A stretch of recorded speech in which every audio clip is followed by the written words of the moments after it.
Good morning everybody and welcome to yet another Sunday morning show.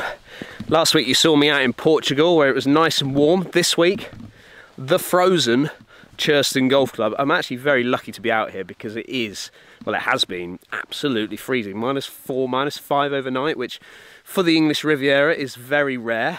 It's looking beautiful, isn't it, through there? And the trees lose their leaves. You can really see the views across Paynton and all the way over to Torquay there. The English Riviera is the place to visit if you ever get a chance. Now I'm actually out here testing drivers.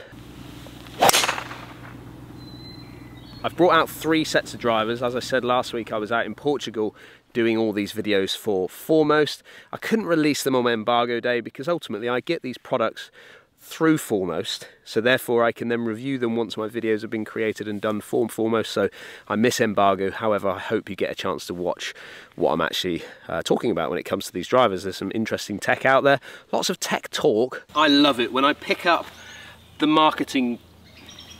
Now that pretty much covers the tech with all the drivers. The driver that I've been hitting, when I talked about the max version giving me super amounts of draw, not really.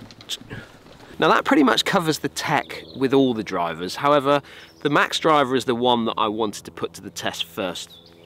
Now I love it whenever I pick up the marketing oomph. I've got an adjustable weight on the back here to be able to why are there so many planes out here? Now that pretty much covers all the tech for.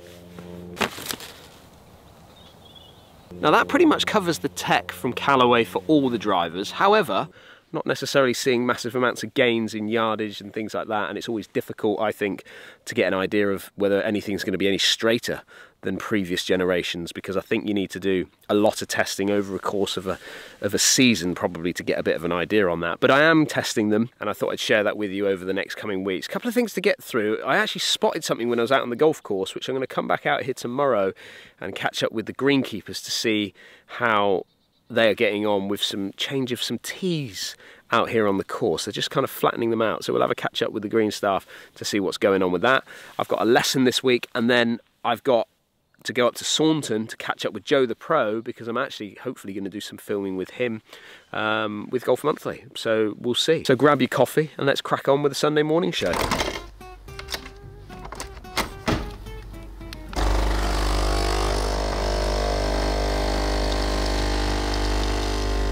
Oh, I am wrapped up.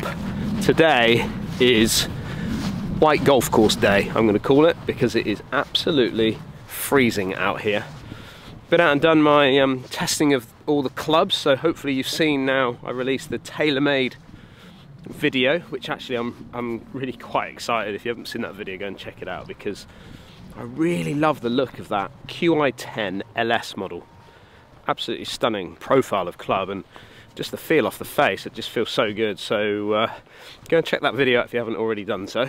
But when I was out doing the filming, I came across a little bit of work that's being done on the golf course, and as you know, some of you have seen some of my videos that I really enjoy the greenkeeping element, love the design element of golf courses. So they've got some winter projects, and I'm sure many of you watching this have got members of golf courses have probably got winter projects going on at your clubs as well, and I'd like to hear what winter projects you've got going on, because as I said, I'm always intrigued and interested in that sort of department of golf.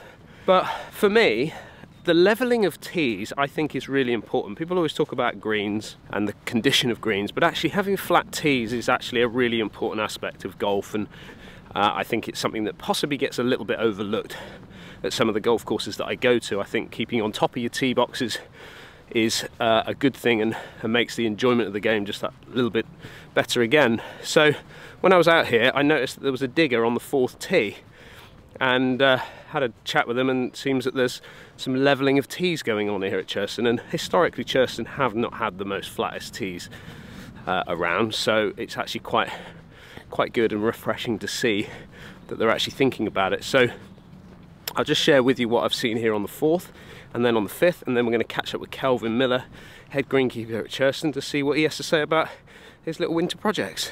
And here is the 4th tee, par 3 about 170 yards, 165 yards off this back tee here. And the important thing I always think with par 3s is having as big a tee box as you can possibly get, because ultimately there's going to be lots of divots, especially shorter par 3s. Maybe if you get like 200-yard par 3s, you might get more wood, so you don't need quite as big a tee boxes. But certainly with irons, you want something that's going to be a large space. But this was historically, well, it was actually getting smaller and smaller over the years, this tee box, to do with the cutting and whatnot. But they've actually made it a little bit wider in this tee box position, so a big space now off this back tee, which means that it can be used a lot more instead of holding it back all the time. You can get this golf course playing at its kind of full length.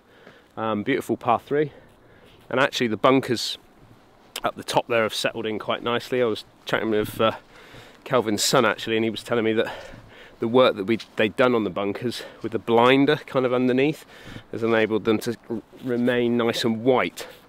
I mean, they're going to be white today, aren't they? But they are remaining nice and white and not getting too muddy with the soil coming up through. But yeah, so this is this tee here, and then I'll take you up there a little bit further and we'll have a little look at the 5th as well. So this is a par 5 tee. So you would say that actually from a divoting point of view, it wouldn't be such a battered tee over time, because obviously there's a lot more drivers on a 500 and plus 550 yard par 5. So what was interesting about this tee is it felt like it kind of had a little like roll, almost like in the middle of the tee. So again, over the years, when you get top dressing, when they kind of repair the tees throughout the winter periods or coming out of the season, you get a spread of that top dressing that goes in over the top, covers in some of those divots. But what you tend to find over time is that you might get a little bit of a roll in a tee box, and then what they try and do is obviously they'll skim off the top of it, and then they will flatten it out as best they possibly can,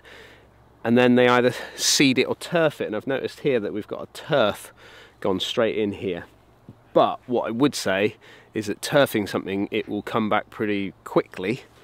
So this was obviously the idea of this is probably to get it ready for the season, whereas if you seed something, it might take a little bit longer. And I'm going to catch up with Kelvin about that, because I want to find out what that's actually all about. But ultimately this is an important tee box for this golf course and probably needs to be in play pretty quickly. But yeah, so big area again, and boys just finishing off the turf work that they've got here. So on that note, let's head out and just and catch up with Kelv and find out exactly what's going on for their winter projects.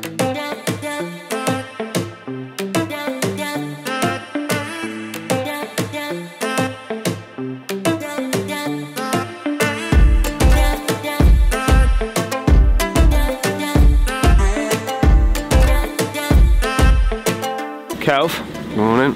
It's a fresh morning. Can you believe that I have just walked past about 30 golfers? Yeah, crazy. Making my way out here. Frozen Minus temporary 4. greens, absolutely Baltic, but they still come out. Does that bother you? No. Not really? No, if they want to come out, they come out. We're using temporary greens. A lot of clubs are going the other way now, where they're letting people play on, just let them play. Yeah, just let them play on main greens. Okay. A lot of the local clubs have started doing it as an experiment. Started it up around the London area where there's more demand, I guess. Right.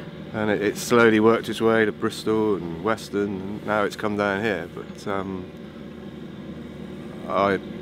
we don't get many frosts. No, we don't. We're very lucky, yeah. Well, there's two ways of looking at it. We don't get many frosts, so is it going to do the damage?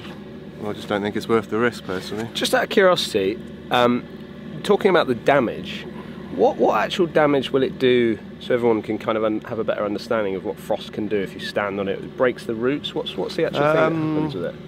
When the ground's like this, yeah, rock hard, it won't really do it. It blackens. Obviously, you've seen where trolleys go down the fairway, yeah, and it blackens. But they say it doesn't do any damage to the grass. It's damaging when it's like, I don't know, the top half inch is thawed, and then you go down, and then that's still solid down there, and that's when you get your root shear. So that's like a sliding of the top surface that slides against the bottom surface, which is solid, and then shears it. It would shear your roots off. Right, okay, so that's where the damage goes. So the courses that are playing on frozen greens will have to shut then, yeah, or go on to temporary greens. But it is a bit of a subject that nobody really knows about at the moment, but we're holding out for our temporaries, yeah, as long as we can, yeah, because I think your greens are your prize asset, so you need to protect them, really. Well, talking about prized assets, I always think about, when I think about a golf course, and so I think about the greens, and a lot of people do sort of like think about greens as like their experience of that course, but also tee boxes I think about. And I know you've got some winter projects going on, and one of them that I've sort of discovered as I was out here doing some filming the other day was that you're starting to level out some of the tees this winter. Yeah. What's the idea of that? How do tees do tees move over time? Yeah, definitely. Yeah, the ground will move. I mean, there's one over there, which is a fairly newish, 20 years old tee, I suppose, and that has moved. They will move. We have got a few bumpy tees, haven't we? So we've been trying to do it. Last year we tried to do it. The weather was too bad. So this year, we planned to do it before Christmas, but pouring with rain again. So we've come in a bit later. This is perfect for it, crusty and dry.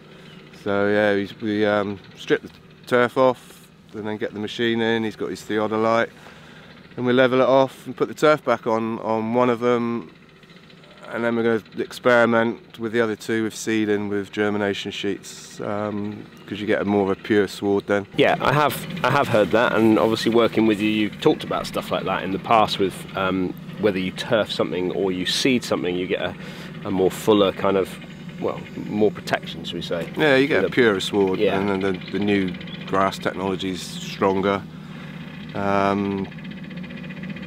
I've always turfed basically, but say with the new seed it will grow in much colder temperatures, and so you get a purer sward and longer lasting, tougher grass. Yeah. Better recovery, so we'll see how we get on. Yeah. And then moving on then, and I've brought you out here onto the 12th because bunker changes. I mean, Hendriksen Golf Club, historically, I mean, you've been here, what, 28 years? 28 years.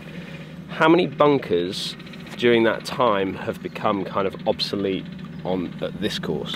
Oh, probably way up, I'd say 60–70%. Really? Easily, yeah. And what is it that makes them obsolete, in your opinion? It's technology, I guess. Golf ball technology, golf club technology. People hitting it further. Yeah. And I think our bunkers don't bother the elite golfers, not even the elite golfers, your scratch golfers, and you're basically punishing your ladies, your seniors, and whether that's the way it should be, I don't know. I don't think it should be. No, I don't think it should, no. Absolutely right. So the idea is to take out some of the bunkers, but also redesign. You've had some redesign work come in and had a little look at what the bunkers look like and how you can reshape them and put them into a better place? Yeah. We had an architect in. He's done a bunker audit, which is makes interesting reading, I think. So he looked at the whole thing, from the ladies to seniors to the better golfers. So yeah, it makes interesting reading, but it's going to be a long process, expensive process. We're just, with the diggers in, we're starting to fill in a couple of the ones that he said that are really obsolete. Hendriksen's a Harry Colt design course, isn't it? Yeah. And I know that throughout the last sort of 28–30 years, even beyond that, there's been a number of bunkers that have been either taken out or put back into different places. This one here, which we've got here on 12, right up by the green, this wasn't the original one of the original bunkers, was it? No, this was an add-on, yeah. Why did this one go in? Put in well over 20 years ago. There was no bunkers around the green. Okay. There was 2 Colt bunkers back there. Further back. Further back. Yeah. And I think the guy that did it thought there's no bunkers on here, so we'll put a bunker in. There's a big swale over there. Yeah. Which, as you know, we all know, if you get down there, that's no good. Protects the hole, protects the green, stops the ball running into there. This one, I can only think it was put in to stop the balls running into the gorse. Yeah. As you say, when Colt designed, none of these trees were here. No. It was just, you could see the whole of Tor Bay. And then you'll have a better understanding of this, but whenever I think about bunkers and when you're putting in bunkers or taking bunkers out, I always think about 3 things that I've kind of got in my mind, which are: a bunker is put in to defend a situation, like for example here, if there's a pin tucked in on that back side there, you know, is a bunker going to be positioned to catch a shot that is a bit too aggressive? And then another option is like putting a bunker in off the tee to kind of aim at and hit off. And then also that, what you said there, like a protection for a roll off or protecting another tee in the background. Is that kind of, is that right, or have I just made that kind of made that up? No, I think that's correct. Yeah. I mean, I think the modern golf courses where they're playing elite events, Yeah. they're put out, I don't know, 275, 300 off the tee. We don't Not need a problem that for me. No, normally maybe in two, but we don't need that around here because No. we haven't got that standard of golf. I mean, you have to not please everybody, but make it fair for everybody, I think, which is very difficult. And actually what's interesting around here, and this has nothing to do with the winter project, but actually as a good golfer playing this golf course, because you never see the scores go silly low round here, do you? No. And even when players turn up here and they look at the scorecard and say that, oh, it's a not particularly long course, but actually it's the greens that protect this place, isn't it? Yeah, the slopes on the greens, It's you hit it in one certain spot and you know you're in big trouble. Yeah, no, the slopes on the greens, I'm not sure if that's a cult thing or whether it's over time with top dressing and settle in and that, but yeah, no, this is not an easy golf course to score on. No, not at all. Not at all. Monty, what's this? What's this? What's this? Get it. I have to say, catching up with Kelvin is always a bit of a joy, to be honest. Catching up with things about the golf course. I'm always trying to learn as much as I possibly can when it comes to golf course design, golf course maintenance, and like I said at the beginning, I'd like to hear down below if there's any of this type of thing going on at your golf course, because I think this time of year is always a great time to sort of work on the course and get it how you want it moving forward, long term and short term. Well, I haven't actually had the chance to catch up with Joe the Pro today. I was supposed to catch up with him up at Saunton, but the weather being as it was, it's pretty frosty up north as well, so not being able to get up there and get those videos done. He's heading actually out to Madeira to get some more videos completed with Golf Monthly. So go and check out Golf Monthly and check out Joe, because he's doing really well, trying to progress himself with regards to being in front of the camera and giving over this information. Certainly on club reviews, his knowledge is absolutely fantastic. So go and check out that side of it. And that's pretty much it for this week's Sunday morning show. I've got a few more videos that I've got to go in and complete myself. For foremost, I've got the Mizuno irons, which are absolutely delightful, and as you can expect, the pros are pretty soft when it comes to the feel off the club face. And then I've actually got to do the Mizuno drivers as well. I think there's a new release of one of those, so we're going to do the range of the, I think, ST range. So that'll be a video coming soon, and I will actually get those out onto the channel next week. I have no idea what I'm up to. I will be trying to get a vlog or break pass series done ASAP. Just got to get this weather exactly where I want it. The update for the green at home, we're getting it all cemented in around the coping stones on top of the walls at the moment, and obviously as this weather's been so cold, it's been difficult to even get that sorted. So I will give you a bit more of an update on exactly how that is going. But hope you enjoyed your weekend, and I'll see you again on next week's Sunday morning show, if not before.